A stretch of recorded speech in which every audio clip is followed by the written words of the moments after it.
Bapa, kami mengucap syukur buat anugerah-Mu untuk pemeliharaanmu yang luar biasa. Kalau kami boleh sehat dan bertahan di masa sulit, semua karena kemurahan-Mu Tuhan. Kami berdoa agar kami boleh memahami firman-Mu.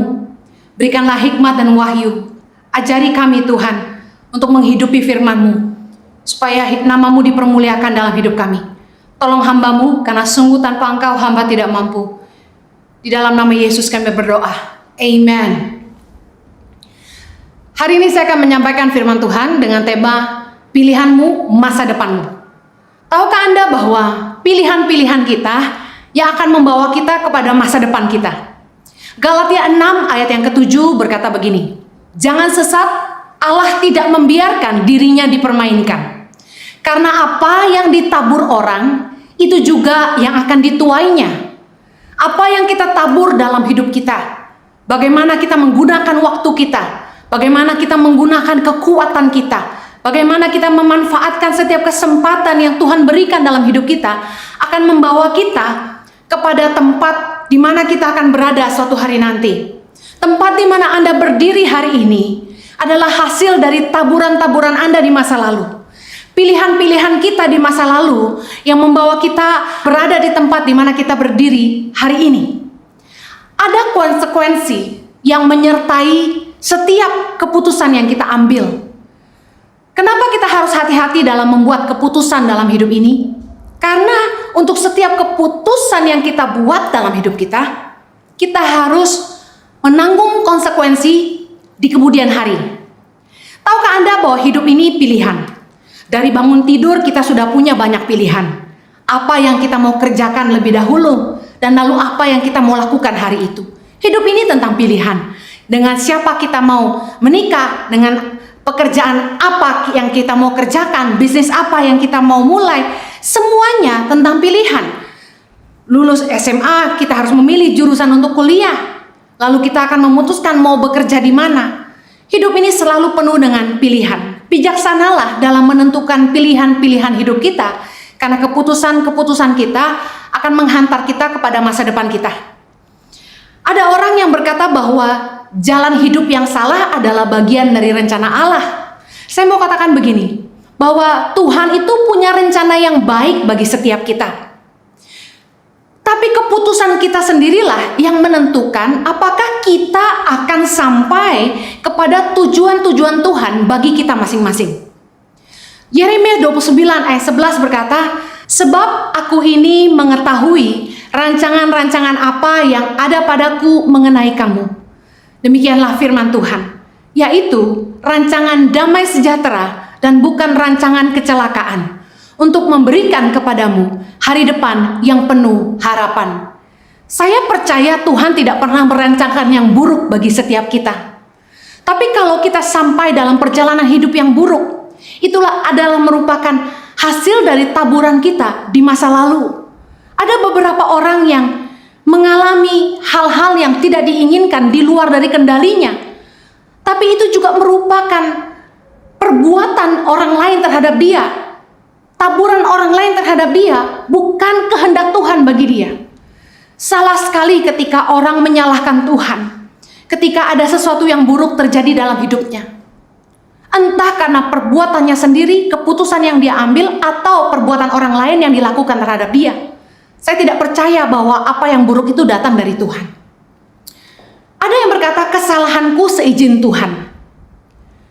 Beberapa orang mengambil keputusan dengan gegabah tentang hidupnya, tapi nggak mau nanggung akibatnya, dan dengan sembarangan berkata, Tuhan mengizinkan. Contoh, kita yang memilih dengan siapa kita mau menikah. Lalu ketika pernikahan itu tidak berjalan dengan baik, kita dengan sembarangan berkata, jodoh kan dari Tuhan.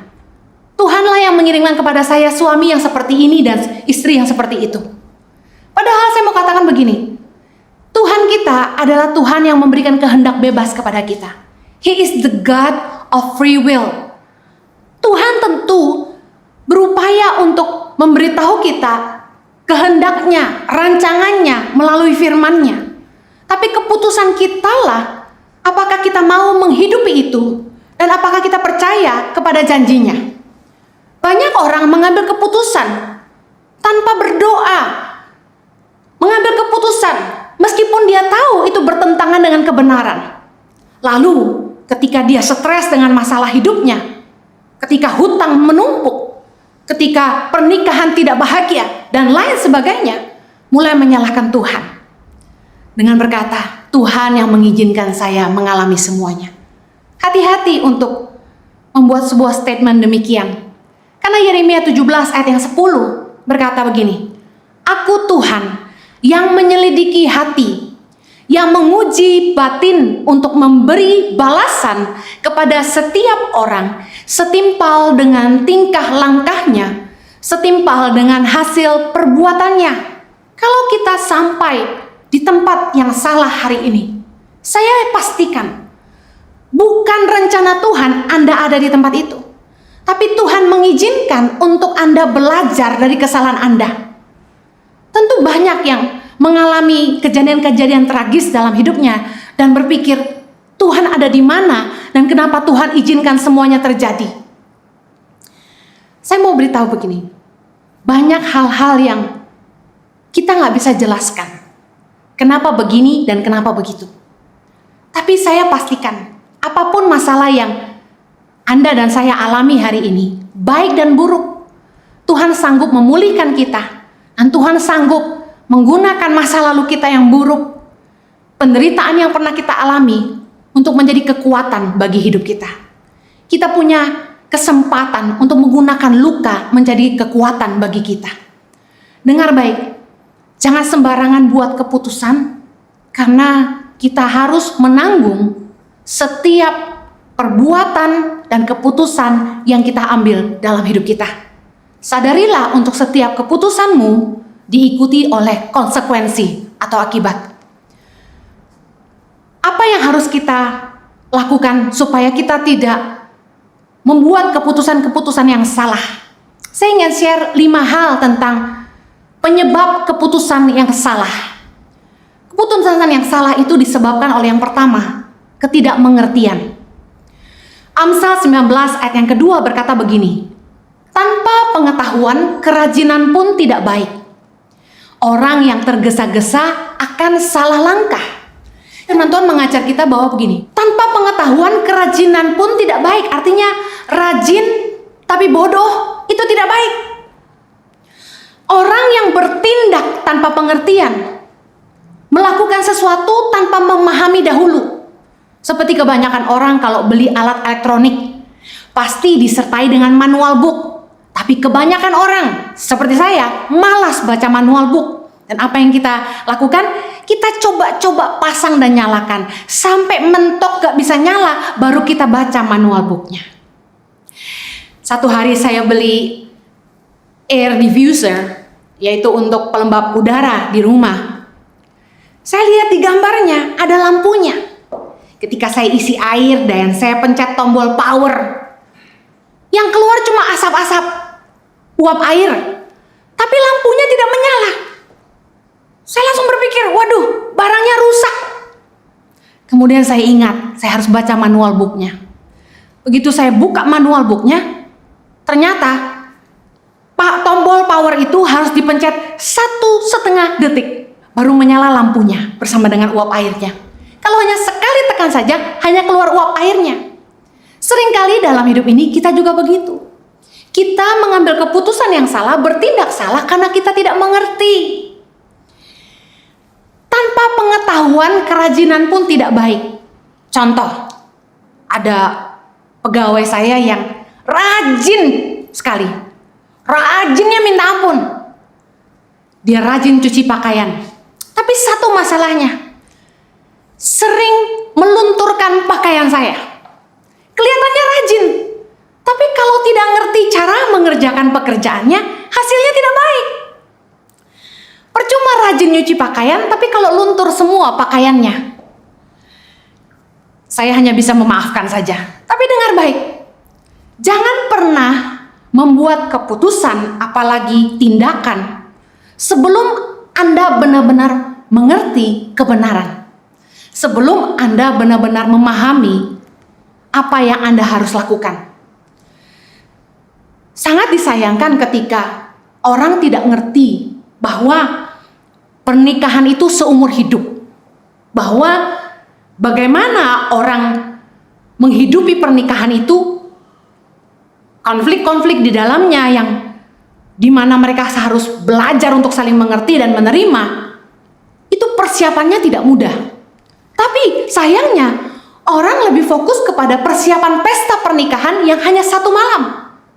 Sementara orang gak mempersiapkan pernikahan yang sesungguhnya. Anak muda yang masih jomblo kebanyakan pengen cepet-cepet nikah, apalagi sudah angka 3. Kepala 3 itu angka tidak aman bagi para wanita biasanya. Sudah mulai deg-degan, sudah takut kadaluarsa. Tapi dengar baik, ada pepatah berkata, lebih baik telat asal selamat. Lebih baik terlambat asal selamat. Saya yakin waktu Tuhan itu yang terindah. Jangan sembarangan menikah, karena pernikahan itu seumur hidup. Jangan pernah ngambil keputusan sebelum kita benar-benar mengerti tentang pernikahan dan dengan siapa kita menikah. Saya sama Jojo konseling pranikah, sudah banyak pasangan. Banyak yang kami lihat maksa pengen cepat-cepat nikah. Maaf, akhirnya berakhir tidak bahagia. Dengar baik, tanpa pengetahuan kerajinan pun tidak baik. Ketidakmengertian akan membuat kita mengambil keputusan yang salah. Yang kedua, keputusan yang salah disebabkan oleh tidak memperhitungkan dengan matang. Firman Tuhan berkata, orang yang tergesa-gesa akan salah langkah, terlalu terburu nafsu, tidak berpikir panjang, tidak dicermati dulu, tidak dikenali dulu baik-baik, tergesa-gesa akhirnya salah langkah. Apapun yang selalu tergesa-gesa hasilnya kurang baik.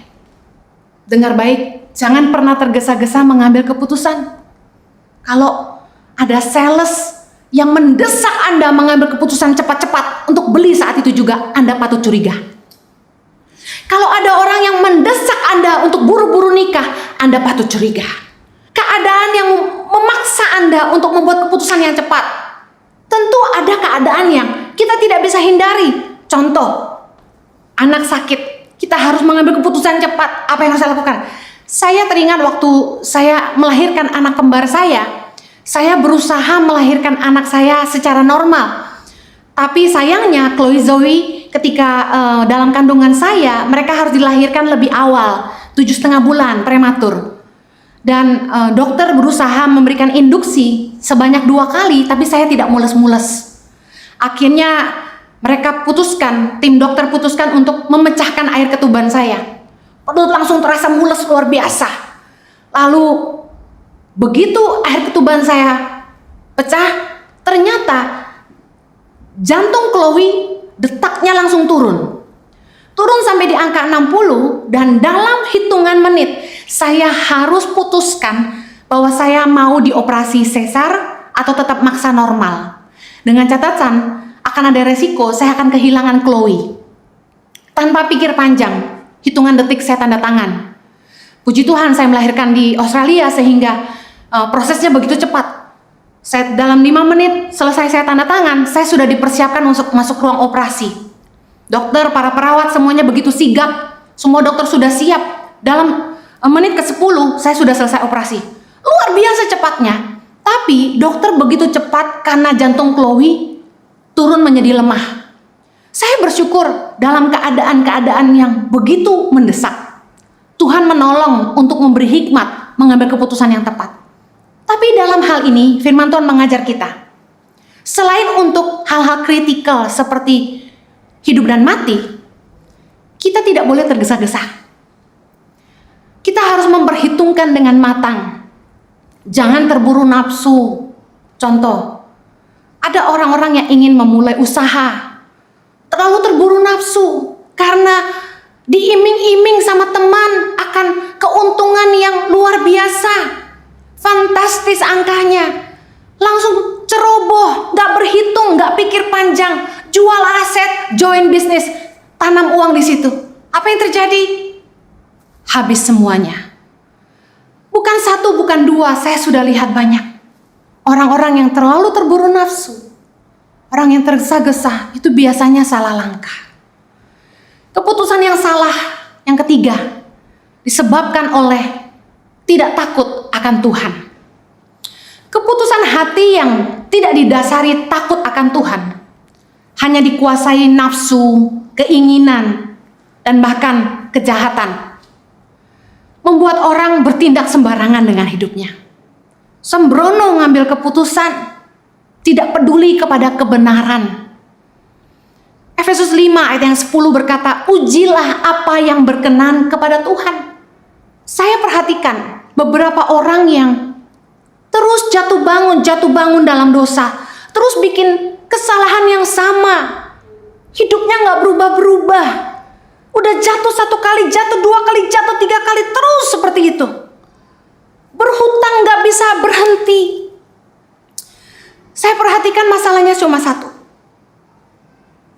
Orang ini nggak takut Tuhan. Keputusan hati kita menunjukkan, memperlihatkan apakah kita takut akan Tuhan atau tidak.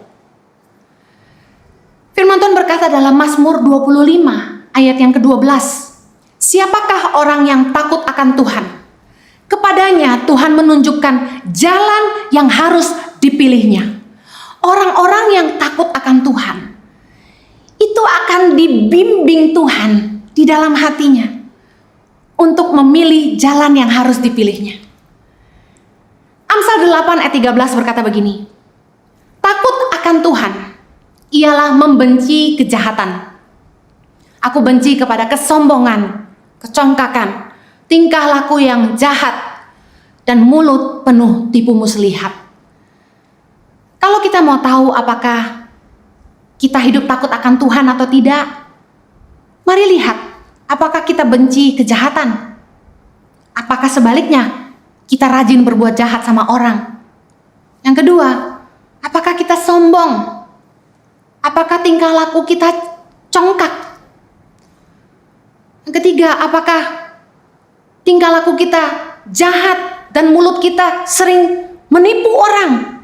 Orang-orang yang tidak takut akan Tuhan, tidak percaya bahwa Tuhan itu melihat semua yang dia buat. Sebaliknya, orang yang takut akan Tuhan itu dia sadar betul akan kehadiran Tuhan, bahwa Tuhan itu maha besar, maha tahu, maha kuasa, bahwa Tuhan itu melihat semua yang kita buat.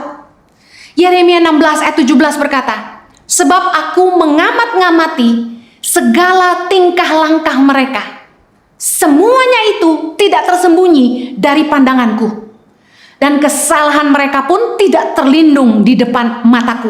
Tahukah Anda, ketika kita mengambil keputusan yang salah, ketika kita berbuat salah, Tuhan melihat semuanya. Hiduplah takut akan Tuhan. Orang-orang yang takut akan Tuhan, pertimbangan hatinya pasti adalah kebenaran firman Tuhan. Keputusan hatinya pasti selalu bertanya apakah Tuhan berkenan. Keputusan hatinya pasti adalah apa yang jadi kehendak Tuhan. Pernah dengar istilah WWJD? What will Jesus do? Orang yang takut akan Tuhan akan berpikir apa yang Tuhan mau dia lakukan. Sebaliknya, orang-orang yang tidak takut akan Tuhan tidak akan peduli seolah Tuhan tidak ada. Bahkan tidak percaya akan firman-Nya, dan bahkan mungkin meskipun tahu firman, tidak peduli akan firman Tuhan, tidak taat akan firman. Orang yang tidak takut akan Tuhan, tidak heran pertimbangan hatinya hanya kenajisan, kesombongan, nafsu, keinginan, dan akhirnya membuat dia selalu bikin keputusan yang salah, berakhir di tempat yang salah, menikah dengan orang yang salah. Kalau Anda tidak mau ada di tempat yang salah, hiduplah takut akan Tuhan. Yang keempat, keputusan yang salah itu disebabkan karena menghakimi dengan sekilas pandang. Yesaya 11 ayat yang ketiga berkata begini, ya, kesenangannya ialah takut akan Tuhan. Ia tidak akan menghakimi dengan sekilas pandang saja atau menjatuhkan keputusan menurut kata orang. Jangan cepat menilai orang dari sekilas pandang saja. Artinya gini, jangan cepat menilai orang tuh dari penampilan. Kita bisa terkecoh. Don't judge the book by the cover. Jangan membuat keputusan berdasarkan apa yang kelihatan. 1 Samuel 16 ayat yang ke-7 berkata begini. Tetapi berfirmanlah Tuhan kepada Samuel, janganlah pandang parasnya atau perawakan yang tinggi, sebab aku telah menolaknya. Bukan yang dilihat manusia, yang dilihat Allah. Manusia melihat apa yang di depan mata, tetapi Tuhan melihat hati. Tuhan mengajarkan kepada kita untuk jangan terkecoh hanya dengan penampilan luar, packaging, apa yang kelihatan di depan mata. Kita bisa tertipu. Yang paling penting dari seseorang itu adalah hatinya. Dan bagaimana kita bisa melihat hati seseorang? Hati seseorang itu, kata firman Tuhan, akan meluap dari kata-katanya. Hati seseorang itu akan nyata dalam tindakan-tindakannya. Perhatikan bahwa karakter, sikap hati, attitude itu jauh lebih penting daripada penampilan luar kita. Banyak orang yang hanya sibuk mempercantik diri dari luar, tapi lupa bahwa yang paling berharga di mata Tuhan adalah roh batiniah kita. Dengar baik, jangan ngambil keputusan hanya dari sekilas pandang. Penampilan luar seseorang, Anda bisa tertipu. Bukankah seringkali kita berkata, aduh gak nyangka ya orangnya kayak begitu. Gak nyangka ya.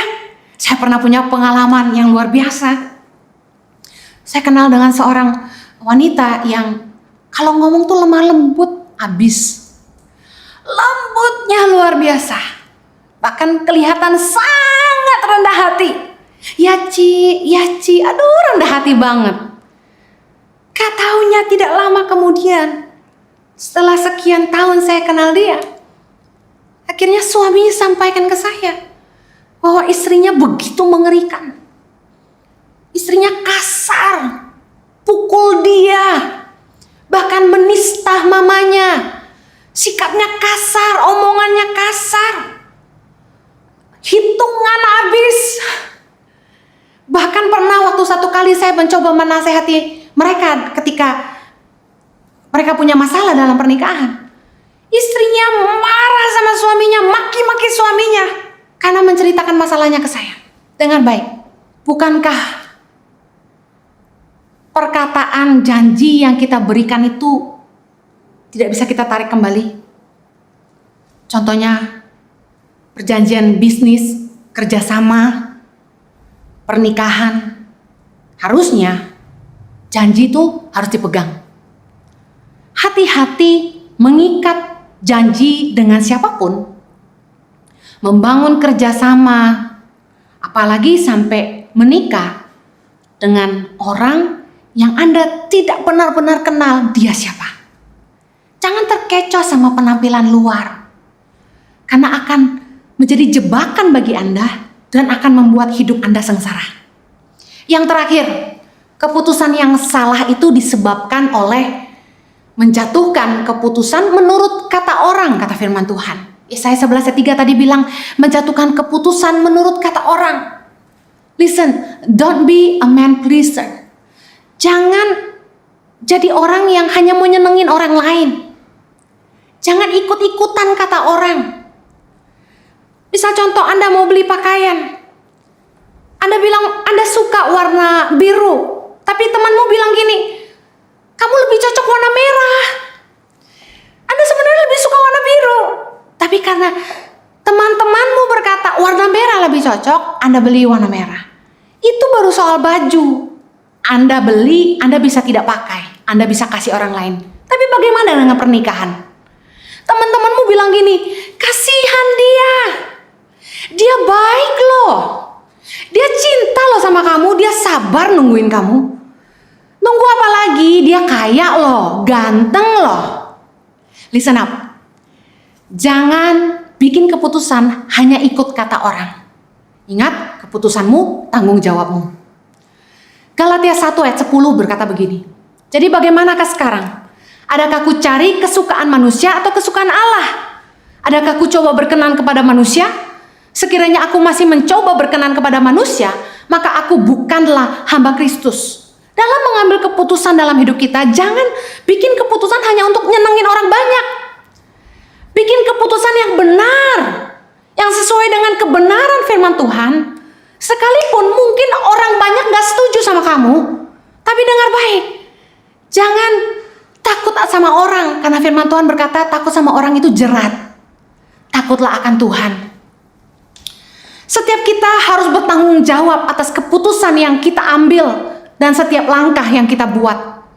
Jangan menyalahkan orang lain atas nasihat mereka, karena kuasa untuk memutuskan ada di tangan kita. Jangan beri telingamu kepada orang-orang yang salah. Orang bisa bilang apa saja, tapi dengar baik. Kita yang harus bertanggung jawab akan keputusan kita. Jangan sampai kita meminta nasihat dari orang-orang yang salah. Mazmur 1 ayat 1 berkata begini, berbahagialah orang yang tidak berjalan menurut nasihat orang fasik, yang tidak berdiri di jalan orang berdosa, dan yang tidak duduk dalam kumpulan pencemooh. Mengapa orang selalu mengambil keputusan yang salah? Ada 3 hal. Yang pertama, lingkungan pergaulan tidak pernah berubah. Yang kedua, sudut pandang tidak berubah. Yang ketiga, cara hidup tidak berubah. Kalau Anda mau memperbaiki hidupmu dan tidak bikin salah terus, dengar baik. Berdoalah supaya Tuhan memulihkan hidupmu. Dengan siapa kita bergaul akan menentukan cara pandang kita. Bijaksanalah memilih teman dan siapa yang kita dengar. Amsal 13 ayat 20 berkata, siapa bergaul dengan orang bijak menjadi bijak, tapi siapa berteman dengan orang bebal menjadi malang. Your friends determine your future. Teman-temanmu menentukan masa depanmu. Bagaimana supaya Tuhan memulihkan hidup kita? Dengar baik. Kalau kita mau hidup kita berubah, cara hidup kita harus berubah. Roma 12 ayat 2 berkata, janganlah kamu menjadi serupa dengan dunia ini, tapi berubahlah oleh pembaharuan budimu, sehingga kamu dapat membedakan manakah kehendak Allah, apa yang baik, yang berkenan kepada Allah, dan yang sempurna. Kita tidak bisa mengubah tempat di mana kita berdiri hari ini, tetapi kita dapat memutuskan kemana kita mau pergi. Bagaimana Anda mau hidup di masa depan tergantung dari keputusan Anda hari ini. Ubah cara hidupmu. Yang terakhir, kalau Anda ingin Tuhan memulihkan hidupmu, rendahkan diri, cari Tuhan sungguh-sungguh, dan bertobat dari segala dosa-dosamu. 2 Tawari 7 ayat 14 berkata, dan umatku yang atasnya namaku disebut merendahkan diri, berdoa mencari wajahku, lalu berbalik dari jalan-jalannya yang jahat, maka aku akan mendengar dari sorga dan mengampuni dosa mereka, serta memulihkan negeri mereka. Tuhan kita pemurah. Kalau Anda telah bikin banyak keputusan yang salah di masa lalu, jangan menyerah. Karena Tuhan tidak pernah menyerah sama hidupmu. Tuhan sanggup pulihkanmu. Asalkan Anda mau sungguh-sungguh mencari Tuhan, berbalik kepada Tuhan, dan bertobat sungguh-sungguh dari segala dosa-dosamu. Saya percaya Tuhan pasti akan memulihkan hidupmu. Mari kita berdoa. Kasih karunia-Mu kiranya menolong kami, supaya kami selalu hidup di jalan-jalan-Mu. Biar kiranya pertimbangan hati kami selalu kebenaran firman-Mu dan takut akan Engkau. Tolong Tuhan, supaya kami tidak buat keputusan yang keliru dan kami tidak terus hidup di masa lalu. Tolong Tuhan supaya kami boleh keluar dari dosa-dosa kami, boleh menang dari cara-cara hidup kami yang lama, dan kami boleh menghidupi rencana-Mu yang sempurna bagi setiap kami. Mampukan kami Tuhan, di dalam nama Yesus kami berdoa.